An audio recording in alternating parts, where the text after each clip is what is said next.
রসুলপুর মহল্লায় রহিম মিয়া আর হালিমা নামের এক গরিব দম্পতি বাস করত। রহিম মিয়া সারাদিন রিকশা চালাতো আর হালিমা মহল্লার ধনী বাড়িতে ফুলবাগান পরিষ্কার করত আর ঝরে পড়া ফুলগুলো কুড়িয়ে বাজারে বিক্রি করত। এভাবেই মোটামুটি তাদের সংসার কষ্ট করে চলছিল।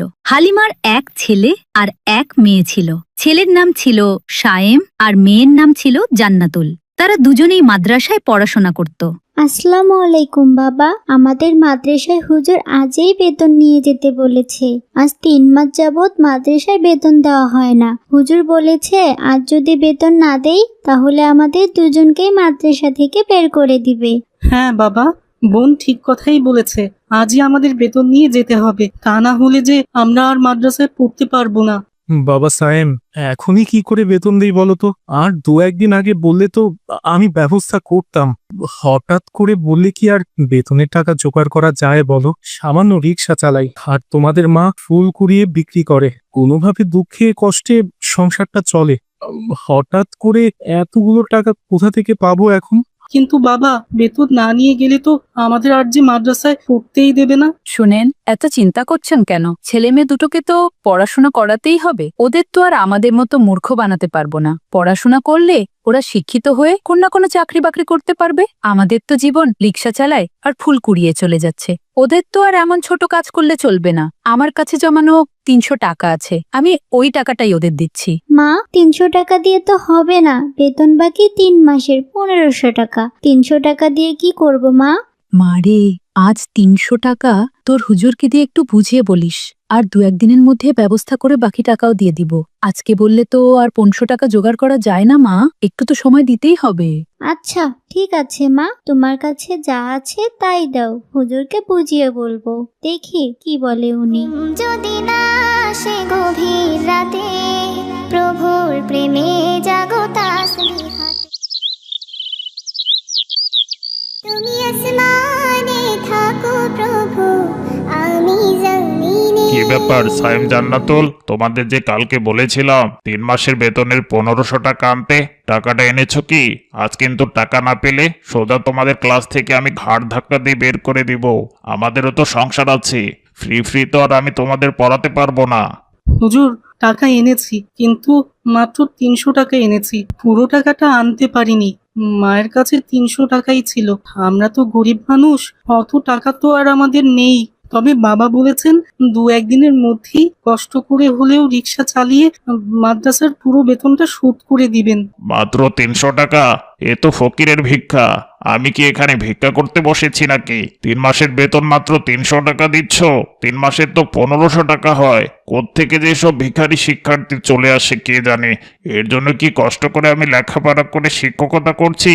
আমাদেরও তো সংসার চালাতে হয়। হুজুর এইভাবে বলছেন কেন? বাবা মা তো বলেইছে 2-1 মধ্যেই টাকাটা পরিশোধ করে দিবে। আপাতত এই টাকাটা নিন না। আচ্ছা ঠিক আছে, আর মাত্র 3 দিন সময় দিলাম। এই 3 দিনের মধ্যেই মাদ্রাসার সমস্ত বেতন পরিশোধ করে না দিলে তোমাদের আর এই মাদ্রাসায় পড়া হবে না, এই আমি বলে দিলাম। রজনীগন্ধা, তুমি নীল পরাজিতা, হৃদয়ের রজনীগন্ধা। মা, হুজুর তো 300 টাকা নিতেই চাচ্ছিল না, বলছিল আমরা নাকি তাকে ভিক্ষা দিচ্ছি। পুরো টাকাটাই সে 3 দিনের মধ্যেই চেয়েছে। যদি পুরো টাকাটা না দিতে পারি তাহলে আমাদের 2 ভাই বোনকে মাদ্রাসা থেকে বের করে দিবে। হায় আল্লাহ, মানুষ যে কেন এত কঠোর হয়। আমরা গরিব মানুষ, টাকাটা দিতে 2 দিন না হয় দেরি হয়েছে, তার জন্য স্কুল থেকে তাড়িয়ে দিতে হবে? আচ্ছা ঠিক আছে মা, তোদের বাবা তো বলেছে ব্যবস্থা করবে, দেখবি ঠিক একটা ব্যবস্থা হয়ে যাবে। তোদের বাবা আসলে আমি বলবো তাকে। এদিকে বিকেলবেলা রহিম মিয়া রিকশা চালিয়ে কিছু চাল ডাল নিয়ে বাড়ি ফিরে এলো আর 100 টাকা হালিমার হাতে দিল। হালিমা, এই 100 টাকাটা রাখো। আজকে চাল ডাল কিনে এই 100 টাকায় বেঁচে গেছে। এভাবে একটু করে টাকা বাঁচিয়ে ওদের মাদ্রাসার বেতনটা পরিশোধ করতে হবে। আপনি শুধুমাত্র 100 টাকা করে জমিয়ে ওদের মাদ্রাসার বেতন পরিশোধ করবেন কি করে? কিন্তু আজই তো মাদ্রাসার হুজুর বলে দিয়েছে ওদের 3 দিনের মধ্যেই মাদ্রাসার বেতনের সমস্ত টাকা পরিশোধ না করলে ওদের মাদ্রাসা থেকে বের করে দিবে। কিন্তু এভাবে 100 টাকা করে জমালে তো 14-15 দিন লেগে যাবে ওদের বেতনের টাকা জোগাড় করতে। আমার কি করার আছে হালিমা? সারাদিনে রিক্সা চালিয়ে 200-300 টাকার মতো রোজগার হয়। সে সামান্য রোজগারে চাল ডাল কিনবো নাকি ওদের বেতন জোগাড় করবো বলতো? কিছুই তো বুঝতে পারছি না। আচ্ছা ঠিক আছে, আমি তাহলে আজকে রাতেও রিক্সা নিয়ে বের হব। 2-1 দিন রাত জেগে রিক্সা চালিয়ে দেখি, যদি কিছু টাকা রোজগার করতে পারি। শুনেছি রাতে রিক্সা চালালে ভাড়ার টাকাটাও বেশি পাওয়া যায়। কি বলছেন কি আপনি? সারা দিনরাত পরিশ্রম করলে আপনার শরীর কি চলবে? আপনি তো অসুস্থ হয়ে পড়বেন, তখন আমাদের সংসারের হাল ধরবে কি শুনি? কিন্তু তাতে কিছু করার নেই হালিমা, ছেলে মেয়েদের তো পড়াশোনা করাতেই হবে। ওদের নিয়ে যে আমার অনেক স্বপ্ন। তুমি আমাকে কিছু খেতে দাও, আমি খেয়ে দিয়ে আবার রিক্সা নিয়ে বেরিয়ে পড়বো। আচ্ছা ঠিক আছে, আপনি হাত মুখ ধুয়ে আসেন, আমি খাবার রেডি করছি।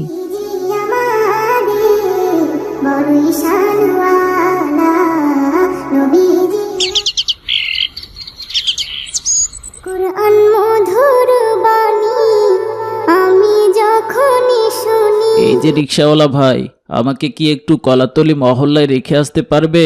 কলাতলি মহল্লা?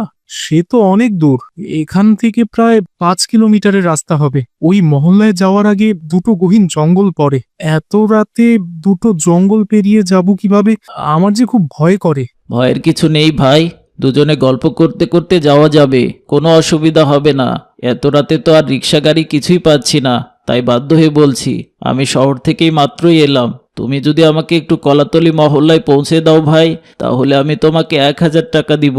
এতগুলো টাকার কথা শুনে রহিম মিয়া ভাবল, যদি টাকাটা সে পায় তাহলে তার ছেলে মেয়েদের স্কুলের বেতন পরিশোধ করতে পারবে। তাই তার যতই কষ্ট হোক আর যতই ভয় লাগুক না কেন, সে যেতে রাজি হয়ে গেল। আচ্ছা ঠিক আছে, আপনি রিক্সায় উঠে বসুন, আমি নিয়ে যাচ্ছি। এরপর লোকটি রিকশায় উঠে বসল আর রহিম মিয়া রিকশা চালিয়ে সেই গহীন কালো অন্ধকারের মধ্যেই চলল কলাতলি মহল্লার উদ্দেশ্যে। পথে যাওয়ার সময় সে দুটো বড় বড় গহীন জঙ্গল অতিক্রম করল। তারপর সে কলাতলি মহল্লায় পৌঁছে গেল। এসেছি সাহেব, এটাই কলাতলি মহল্লা। যাক, অবশেষে তাহলে নিজের মহল্লায় আসতে পারলাম। তোমাকে আমি 1500 টাকা দিলাম ভাই, তুমি অনেক কষ্ট করেছো। এত রাতে কেউ এদিকে আসতেই চাচ্ছিল না। আমি তাহলে যাচ্ছি এখন, তুমি সাবধানে ফিরে যেও ভাই। তারপর রহিম মিয়া ভয়ে ভয়ে রিকশায় উঠে বসল, কারণ এতক্ষণ তারা দুজনে ছিল, এখন সে একা হয়ে গেল। কি করে সে এই গভীর রাতে গহীন দুটো জঙ্গল পার হবে, এটা ভেবে তার অনেক ভয় করছিল। হে আল্লাহ, আমার খুব ভয় করছে। এই জঙ্গলে শুনেছি বড় বড় বাঘ আছে। যদি এখন কোনো বাঘ এসে আমাকে আক্রমণ করে ফেলে, তখন কি হবে আমার? আল্লাহ, তুমি আমাকে বিপদ থেকে উদ্ধার করো, আমাকে সহি সালামতে আমার পরিবারের কাছে পৌঁছে দিও। রহিম মিয়া যখন রিকশা চালাচ্ছিল আর মনে মনে এসব কথা বলছিল, তখনই জঙ্গল থেকে লাফ দিয়ে একটা বাঘ এসে তার রিকশার সামনে হাজির হলো।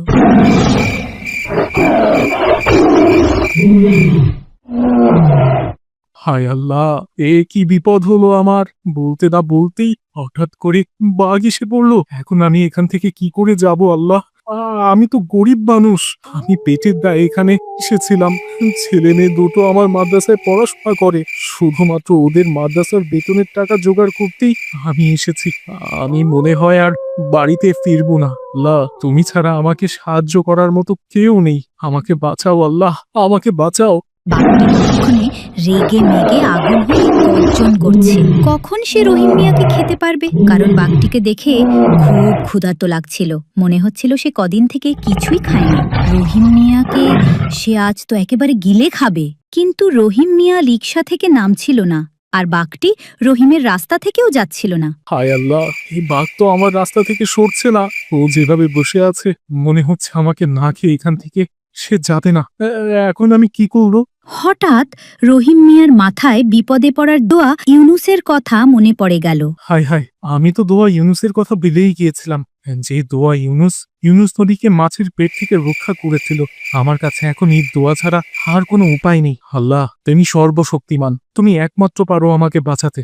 লা ইলাহা ইল্লা আনতা সুবহানাকা ইন্নী কুনতু মিনাজ জালিমিন। এভাবেই কয়েকবার জোরে জোরে দোয়া ইউনুস পড়তেই জঙ্গলের ভিতরে বিকট একটা শব্দ হলো, আর বাঘ ভয়ে দৌড়ে সেখান থেকে চলে গেল। আর এই সুযোগে রহিম মিয়া তার রিকশা নিয়ে সেখান থেকে ছুটে চলে এলো। হায় আল্লাহ, বড় বাঁচা বেঁচে গেলাম। বুঝলাম না, জঙ্গলের ভেতরে কিসের শব্দ হয়েছিল, আর ওই শব্দের কারণেই বাঘটা চলে গেছে। হয়তো আল্লাহ তাআলা তার গায়েবী শক্তি দিয়ে সেই শব্দ তৈরি করেছিল। যাক, দোয়া ইউনুসের কারণে আল্লাহ তাআলা আমাকে এই বাঘের হাত থেকে রক্ষা করেছেন, আর আমার ছেলে মেয়েদেরও মাদ্রাসার বেতনের ব্যবস্থাও করে দিয়েছেন। এরপর রহিম মিয়া রিকশা নিয়ে বাড়িতে ফিরে এলো আর সমস্ত কথা তার বউ ও বাচ্চাদের খুলে বলল। মাশাআল্লাহ, আলহামদুলিল্লাহ, আল্লাহ তাআলা উত্তম পরিকল্পনাকারী। তার জন্যই আজকে আপনি বেঁচে গিয়েছেন, আর আমাদের ছেলেমেয়ের মাদ্রাসার বেতনেরও ব্যবস্থা হয়েছে। এই নাও বাবা সাহেব, তোমাদের স্কুলের বেতন। মন দিয়ে পড়াশোনা করো, বড় হয়ে কিন্তু আমাদের অভাব তোমাদেরই ঘোচাতে হবে। আমি খুব কষ্ট করে তোমাদের বেতনের টাকাটা জোগাড় করেছি। আজকে তোমাদের এই টাকা জোগাড় করতে গিয়ে আমাকে প্রায় বাঘের পেটেই যেতে হচ্ছিল। আমার এই পরিশ্রমের মর্যাদা রেখো বাবা। ইনশাল্লাহ বাবা, তুমি আমাদের জন্য দোয়া করো, আমরা যেন তোমাদের স্বপ্ন পূর্ণ করতে পারি। তো দেখলে তো বন্ধুরা, বিপদের সময় ধৈর্য ধারণ করতে হয় আর আল্লাহর উপর অগাধ বিশ্বাস রাখতে হয়। আল্লাহ তাআলা পারেন সমস্ত বিপদ থেকে তার বান্দাদের উদ্ধার করতে। তোমাদের মধ্যে কারা কারা এমন রহস্যজনক বিপদে পড়েছিলে আর আল্লাহ তোমাদের কোনো না কোনো উপায়ে উদ্ধার করেছে, তোমরা অবশ্যই তা কমেন্ট করে জানাও।